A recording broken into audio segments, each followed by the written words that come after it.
Tere jälle kõikidele headele Kohala TV jälgijatele. Alustame siis täna jälle uue osaga. Mida siis tänases saates täpsemalt näeb, saategi kohe teada. Kes veel ei teadnud, siis Keilas, Harjumaal on avatud täiesti uhiuus kaubanduskeskus nimega Keila Keskus. Mida huvitavat seal keskuses on, mis kaubad seal on, millised poed seal on ja mis seal veel teha saab? Ligi 2 jalgpalliväljaku mõõtu Keila keskuse ankurrentnikeks on linna suurima toidukaupade valikuga Coop Maxi Market ning piirkonna suurima treenimisalaga spordiklubi Fitness 24/7. Keskusesse tuleb ka Eesti juhtiv spordipoodide kett Sportland.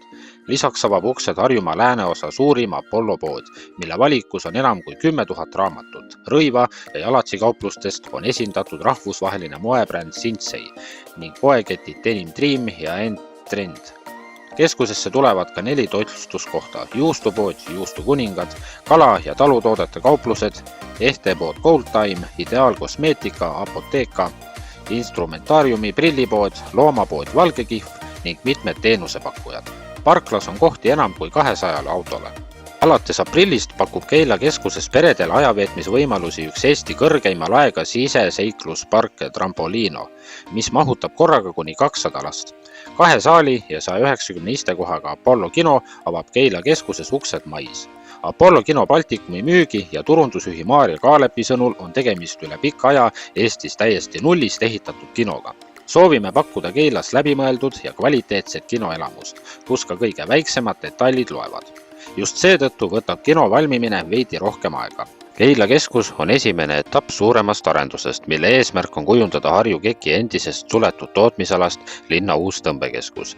Ligi 9 hektarile kavandatud Keke kvartal hõlmab tulevikus kuni 27 hoonet ja 43 000 ruutmeetrit brutopinda. Lähedal paiknevad tervisekeskus, kool, lauluväljak, haigla ja Keila tööstuspark, mis paikneb Paldiski maantee ääres.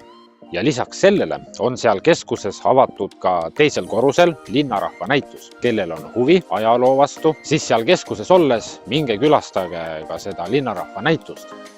Harju Kekk tähistab 70. juubelit fotonäitusega Mina ja Harju Kekk läbi aastate, mis on tänuavaldus Keila linnarahvale ja kõigile, kes ettevõttega kokku puutunud. Näitus jutustab loo Harju Keki kujunemisest väikesest ehitusorganisatsioonist üheks piirkonna olulisemaks kinnisvaraarendajaks.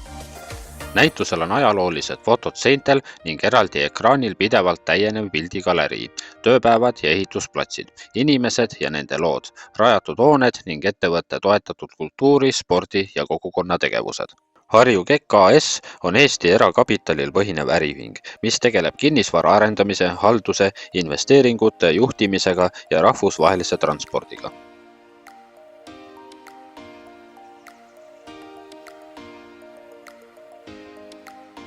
Kui te ei ole veel Keila keskuses käinud, siis Keila keskus ootab teid.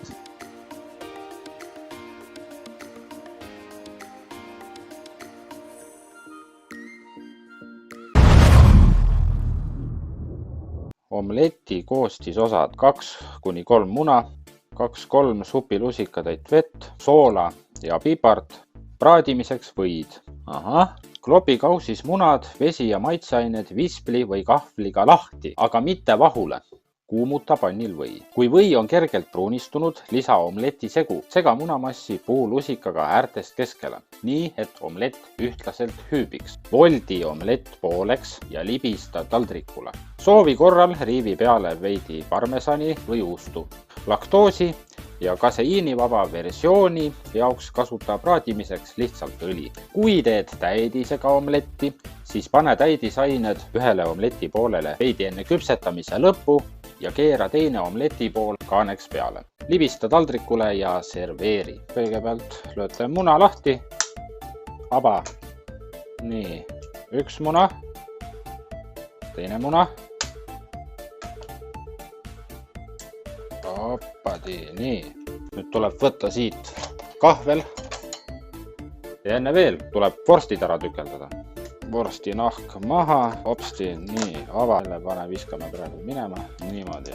Nüüd rattad, siit kohe julgelt 1, 2, nii 3, tükeldame terve vorsti ära kohe. 3, 4, teete siuksed vorstirattad ja nüüd saab hakata kuubikuid vorpima. Siuksed parajad kuubikud. Nii, juustu ma ei viitsi panna, õigemini juustu pole.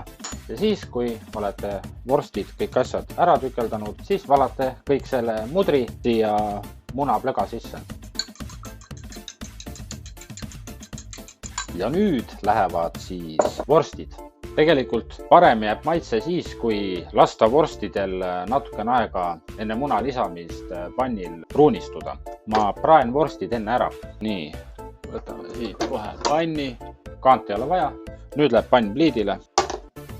Loomulikult ärge unustage enne praadimist lisada ka õli. Saame siis vorstid pannile. Nüüd tuleb neid aeg-ajalt ka segada, et nad päris põhja ei kõtreks. Rahulikult segate, solgutate. Nüüd lisate natukene soola, siis pipart,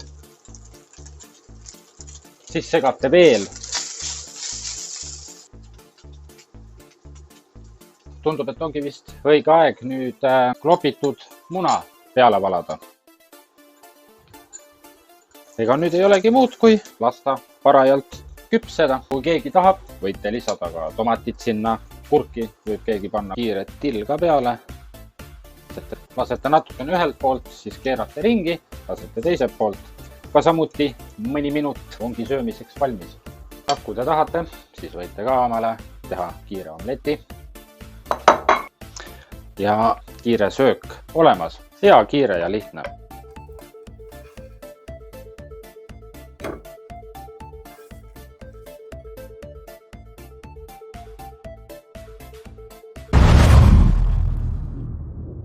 Paljudele ju meeldib juua eriti palaval, kuumal suvepäeval midagi karastavat, jääteed, mahlajääga ja osadele meeldib juua näiteks Coca-Colat jääkuubikutega. Coca-Colaga saab lisaks joomisele ka teisi erinevaid asju teha, näiteks sitapoti küürida, kraanikaussi küürida, erinevaid pindu küürida, puhastada, panne, potte, münte ja loomulikult paljud on proovinud ka Coca-Cola pudelis mentost panna. Aga mis siis täpsemalt juhtub, miks Coca-Cola mentosele reageerib? USA teadlased võtsid küsimuse tõsiselt ette ning võivad nüüd öelda, lõpuks on selgus majas. Selgub, et 2 põhitegurit, mis magusa joogi pudelist välja paiskuma paneb, on köhakommi karepind ning see, kui kiiresti kommid pudelisse lükata. Krobelised mentose kommid aitavad mullide tekkele kaasa, sest nad mõjutavad veemolekulide vahel pindpinevust ning nii on mullide tekkele vaba pääs. Veemolekulil meeldib olla teiste veemolekulide kõrval. Seega ükskõik, mida ka kokapudelisse ei viska, häirib see veemolekulide võrgustikku ning loob mullidele soodsa kasvukeskkonna. Väiksem pindpinevus töötab samuti mullide kasuks. Mõõtmine näitas, et joogis leiduv magusaine aspartam vähendab joogi pindpinevust. See on seletus, miks dieet kokapursked on suuremad kui suhkrut sisaldaval kokal.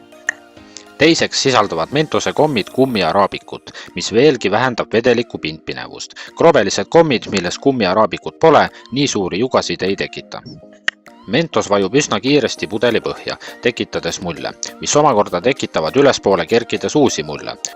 Mentose pinnakaredus ja poorid vabastavad joogis sisalduva süsihappegaasi ülikiirelt, muutes vedeliku vahuks ja surudes selle pudelist välja. Mentose kommidel on tuhandeid pisikesi poore, mis lõhuvad veemolekulide ja süsihappegaasi vahelise sideme, vabastades gaasi. Coca-Cola täpset koostist hoitakse rangelt saladuses, kuid mõned koostisained on siiski avaldatud. Nendeks on karboniseeritud vesi, suhkur, fosforhappe, karamelli värvaine, looduslikud maitseained ning kofeiin. Mõnedes maailma piirkondades sisaldab seega naatriumbenzoaati, mida on seostatud astmalaadsete sümptomite hüperaktiivsuse ja võimaliku vähi tekitava toimega. Klassikaline Coca-Cola sisaldab 355 milliliitri suuruses purgis 160 kilokalorit, 42 grammi süsivesikuid suhkru näol ja 40 milligrammi naatriumi ning umbes 34 milligrammi kofeiini. Esimese 10 minuti jooksul saab sinu keha umbes 10 lusikatäit suhkrut. See moodustab päevases soovitavas suhkrukoguses peaaegu 100% ning ainus põhjus, miks see magusulk sind iiveldama ei aja, on see, et fosforhape muudab magusa maitse intensiivsust. 20 minutit pärast joogi tarbimist on tekkinud veresuhkru tugev tõus ning su maks vastab sellele, saates välja tohutu hulga insuliini, mis töötleb selle suure suhkrukoguse rasvaks. Coca-Cola sobib suurepäraselt ka keraamiliste plaatide puhastamiseks. Valage lihtsalt veidi jooki plaatidele, oodake mõni minut ja pühkige see ära. Tugevad plekid saab eemaldada, kui valad neile koolat ja hõõrud korralikult nõudepesust vammi karedama poolega. Värskendav jook sobib ideaalselt ka vaibale sattunud plekkide eemaldamiseks. Valage jook plekile, oodake mõni minut ja hõõruge määrdunud piirkonda svammiga. Lõpetage puhastusprotsessi eemaldades kõik koolajäägid seebiveega. Kui muretsed, et ebameeldivad lõhnad ei pruugi pesus täielikult ära kaduda, siis võid siingi Coca-Colast abi saada. Haara koolapurk ja kasuta selle sisu oma pesumasinas koos tavalise pesupesemisvahendiga. See jook sobib suurepäraselt ebameeldiva lõhna eemaldamiseks. Tuntud karastusjook on eelnevale lisaks ka väärt roostetõrjuja. Kui sul juhtub olema tööriistu, mida tahaksid roostest puhastada, siis leota neid lihtsalt üle öö koolas ja hommikul nühi pinnad lapiga korralikult üle. Coca-Cola omadused aitavad väidetavalt väga tõhusalt rooste osakesi lagundada. Karastusjook sobib suurepäraselt ka kroomitud pindadelt plekkide eemaldamiseks ja rooste puhastamiseks. Kallake veidi jooki pehmele lapile ja pühkige ringjate liigutustega. Dušisegistid, kraanid ja muud pinnad saavad puhtaks kui võluväel.